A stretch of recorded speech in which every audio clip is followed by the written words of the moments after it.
ভাই আমার দ্বারা হবে না, এবার তো আমি শিওর ফেল করব। এতগুলো কঠিন টপিক কোনো রকমে যদি মুখস্থও করে নিই, একটু পরেই আবার ভুলে যাই, কিচ্ছু হবে না আমার দ্বারা। যখন সমস্যাটা হচ্ছে মনে রাখতে পারা, তখন কেন না এর সমাধান কোনো মেমোরি চ্যাম্পিয়নের থেকে শেখা যাক। জশুয়া ফোর্ড, যিনি কিনা একজন জার্নালিস্ট ছিলেন, 2006 সালে 52টা কার্ডের এক বান্ডিল তাস মাত্র 1 মিনিট 40 সেকেন্ডের মধ্যে মেমোরাইজ করে একটা নতুন রেকর্ডের সাথে ইউএস মেমোরি চ্যাম্পিয়নশিপ জিততে সফল হয়েছিলেন। আজ আমি আপনার সাথে ওনারই বই মুন ওয়াকিং উইথ আইনস্টাইন থেকে কিছু এরকম স্মার্ট আইডিয়া শেয়ার করতে চলেছি, যাতে আপনি এক্সামের জন্য হার্ড মেমোরাইজিং টেকনিক্স নয়, বরং স্মার্ট মেমোরাইজিং টেকনিক্স ইউজ করতে পারেন। তো চলুন শুরু করা যাক। স্মার্ট আইডিয়া 1, বেকার বেকার। দুটো সিচুয়েশন ইম্যাজিন করুন। একটাই আমি আপনাকে কারোর সাথে দেখা করিয়ে বললাম, ভাই এনার সঙ্গে আলাপ করুন, এনার নাম মিস্টার বেকার। অন্যদিকে আমি আপনাকে অন্য আর একজনের সঙ্গে দেখা করিয়ে বললাম, ভাই এনার সঙ্গে আলাপ করুন, ইনি হলেন একজন বেকার, মানে বেকারির কাজ করেন। এবার 2-3 দিন পর আমি যদি আপনাকে আবার ওই আগের লোকটার সাথে দেখা করিয়ে আপনার কাছে জিজ্ঞেস করি, ভাই এনাকে আপনি চেনেন? আপনি হয়তো বলবেন, হ্যাঁ এনার সাথে আগে দেখা তো হয়েছিল, কিন্তু ভাই নামটা না ঠিক মনে করতে পারছি না।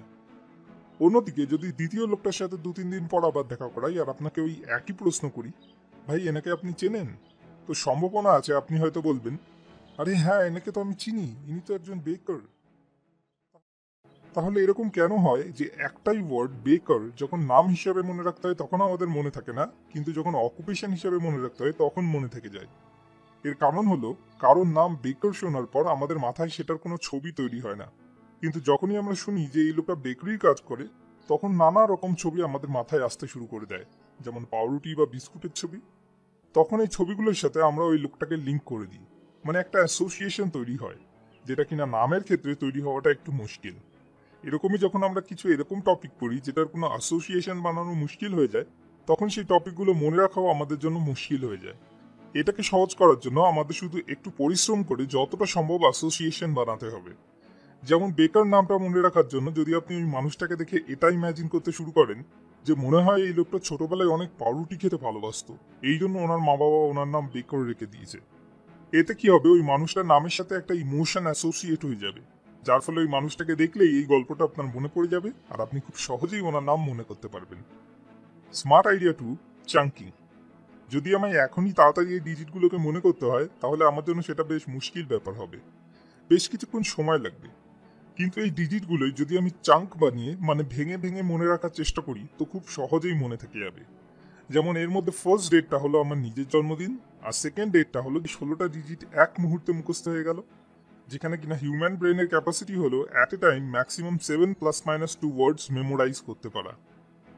এরকমই যদি আমি আপনাকে বলি এই র্যান্ডাম অ্যালফাবেটগুলো আপনাকে মনে রাখতে হবে, যদিও পরপর মনে রাখার কোনো প্রয়োজন নেই, তবুও আপনি কি মনে রাখতে পারবেন?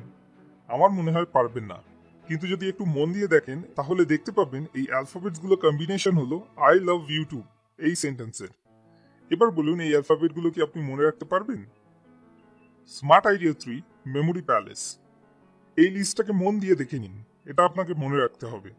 শুধু পড়াশোনায় নয়, এরকম লম্বা লম্বা লিস্ট বিভিন্ন ক্ষেত্রে আমাদের মনে রাখতে হয়, যেমন শপিং এর সময় বা কোনো স্পিচ বা প্রেজেন্টেশন দেওয়ার সময়। তাহলে এত লম্বা লিস্ট কি করে মনে রাখবেন? এরকম ক্ষেত্রে মেমোরি প্যালেস টেকনিক সব থেকে বেশি কাজে আসে। আপনাকে একটা জায়গা ইম্যাজিন করতে হবে যার কোনা কোনা আপনি খুব ভালো করে চেনেন। হতে পারে আপনি ছোটবেলায় যে বাড়িতে থাকতেন সেই বাড়িটা। প্লিজ এবার একটু মন দিয়ে আমি যে গল্পটা বলছি সেটাকে ইম্যাজিন করার চেষ্টা করুন। একদিন আপনি বাজার থেকে বাড়ি ফিরছিলেন আর ফেরার সময় লাস্ট মোড়টাতে আপনি দেখলেন দুজন বড় বড় লোক আর কিছু না, শুধু বাচ্চাদের হাফ প্যান্ট পরে হাসতে হাসতে আপনার পাশ থেকে দৌড়ে চলে গেল। আপনার এটা দেখে ভীষণ অদ্ভুত লাগলো। তারপর আপনি যখন বাড়ির দরজার কাছে এসে পৌঁছালেন তখন আপনি দেখলেন দুটো বড় বড় সাইজের টমেটো কেউ আপনার দরজায় ছুঁড়ে মেরেছে। এখনো ওই টমেটোগুলোর কিছু অংশ দরজায় লেগে রয়েছে। আপনি ভাবলেন এটা নিশ্চয়ই ওই হাফ প্যান্ট ম্যান দুটোর কাজ। আপনি রেগে তাড়াহুড়ো করে দরজা খুললেন, আর দরজা খুলতেই আপনি দেখলেন আপনার সোফাতে বসে সানি লিওনি এক ডজন কলা খাচ্ছে। এবার এটা হয়তো কারোর একটু ভায়োলেন্ট লাগতে পারে, কিন্তু জিনিস যত বেশি ভায়োলেন্ট আর অদ্ভুত হবে ততটাই বেশি আপনার ভালোভাবে মনে থাকবে। এরপর আপনি ভাবলেন ভাই কি হচ্ছে এসব, আর আপনি সিঁড়ি দিয়ে উপরে উঠতে গেলেন। ওঠার সময় আপনি দেখলেন প্রতিটা সিঁড়ির উপর কে যেন অদ্ভুতভাবে একটা একটা করে রসগোল্লা দিয়ে রেখেছে, আর সিঁড়িতে চড়ার সময় ওই রসগোল্লাগুলোর রস এসে আপনার পায়ে লেগে গেল।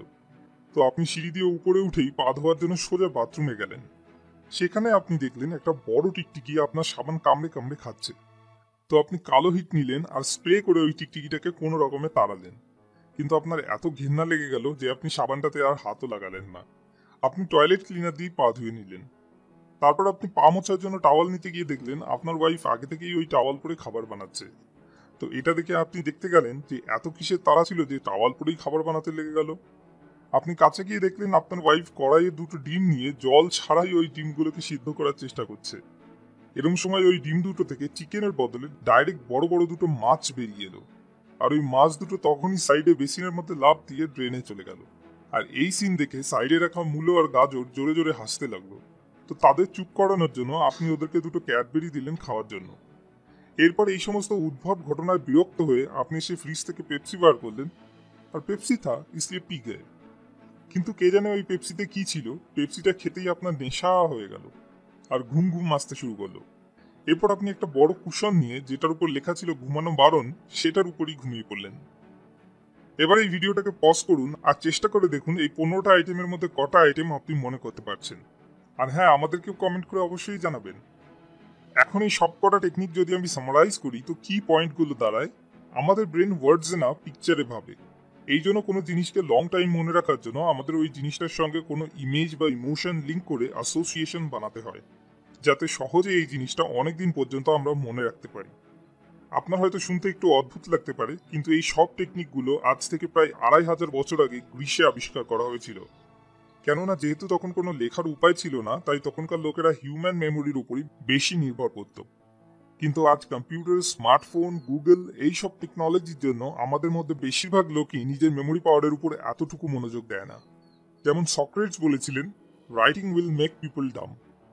মেমোরি পাওয়ার কি শুধু পরীক্ষাতেই ভালো নাম্বার পাওয়ার জন্য লাগে?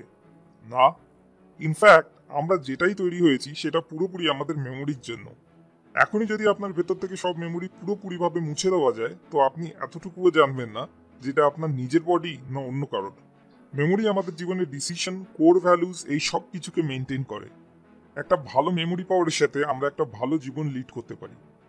যখন আপনার মেয়ে এসে আপনাকে জিজ্ঞেস করবে, বাবা বাবা বলো না, আমি যখন কথা বলতে শিখেছিলাম তখন আমি একদম সবার প্রথমে কি বলেছিলাম, তখন যদি আপনি তাকে সত্যিটা বলতে পারেন, তো ভাবুন এই ছোট্ট জিনিসটুকু আপনাকে আর আপনার মেয়েকে দুজনকে কতটা আনন্দ দেবে। যেমন এই বইয়ের লেখক জশুয়া ফোর বলেছেন, if you want to live a memorable life then be the person who remembers to remember. সবশেষে আপনার কাছে একটা ছোট্ট রিকোয়েস্ট, যদি এই ভিডিও থেকে আপনার জীবনের কোনো সমস্যার সমাধান খুঁজে পেতে সত্যি এতটুকুও কোনো সাহায্য হয়ে থাকে, তাহলে অবশ্যই লাইক আর কমেন্ট করে আমাদেরকে জানান। যতগুলো লাইক আসবে আমি বুঝবো ততজনকে আমি একটু হলেও সাহায্য করতে পেরেছি। এটাই আমার আসল উদ্দেশ্য। পরের সপ্তাহে এরকম আরো ভিডিও পাওয়ার জন্য সাবস্ক্রাইব করে আমাদের সঙ্গে কানেক্টেড থাকুন।